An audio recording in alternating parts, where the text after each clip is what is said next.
ফার্স্টে আমি ইঞ্জিনটি অটো থেকে ম্যানুয়াল করে নিব। ম্যানুয়াল করার পর সার্ভিসে যাব, সার্ভিসে গিয়ে জ্ঞানসেটে যাব।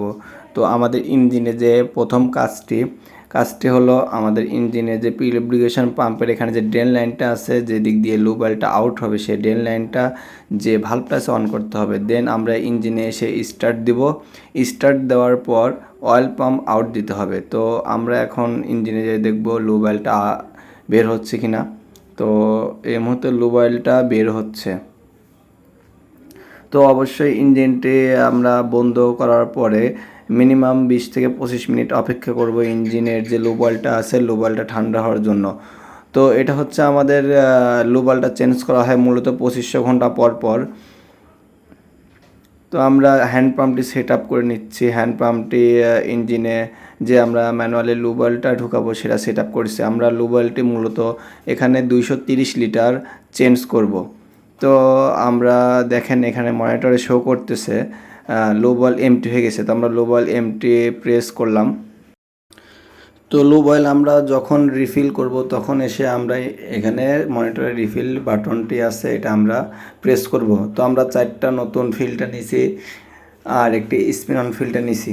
তো আমরা যে পুরাতন 4টা ফিল্টার আছে, ফিল্টার 4টা আগে রিমুভ করব, দেন নতুন 4টা ফিল্টার অ্যাডজাস্ট করে দিব। তো আমরা এখানে 4টা ফিল্টার চেঞ্জ করে নিচ্ছি। আর অবশ্যই আমাদের ইঞ্জিনের মডেলটা হচ্ছে ক্যাটে CG170V16। তো আমরা এটাতে মূলত 230 লিটার করে থাকি, অনেক সময় দেখা যায় এটা আমরা 2500 ঘন্টা করে থাকি, অনেক সময় 2000 করে থাকি, অনেক সময় 3000 করে থাকি। মূলত এটা আমাদের যে ইঞ্জিনের লুব অয়েলটি আছে লুব অয়েলের গ্রেডের উপর নির্ভর করে। অ্যান্ড লুব অয়েলের যে ভিসকোসিটি আছে আমরা অনেক সময় টেস্ট করে এটা চেঞ্জ করে থাকি। তো আমরা ইতিমধ্যেই লুব অয়েলটি রিমুভ করে নতুন একটি ফিল্টার সেট করলাম। তো এই মুহূর্তে আমরা স্পিন অন ফিল্টারটি রিমুভ করব।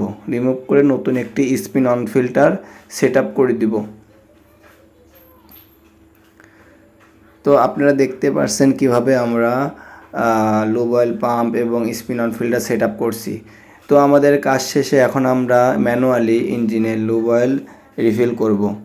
তো এছাড়া ইঞ্জিনে অটোতে লুব অয়েল রিফিল করা যায়। এই আপনারা লাইন দেখতে পাচ্ছেন, এই লাইন দিয়ে অটোতে লুব অয়েল রিফিল করা যায়। সেটা সাম্পে লুব অয়েল অবশ্যই থাকতে হবে। যেহেতু আমরা ম্যানুয়ালি করতেছি তো আমরা ম্যানুয়ালি রিফিল করতেছি।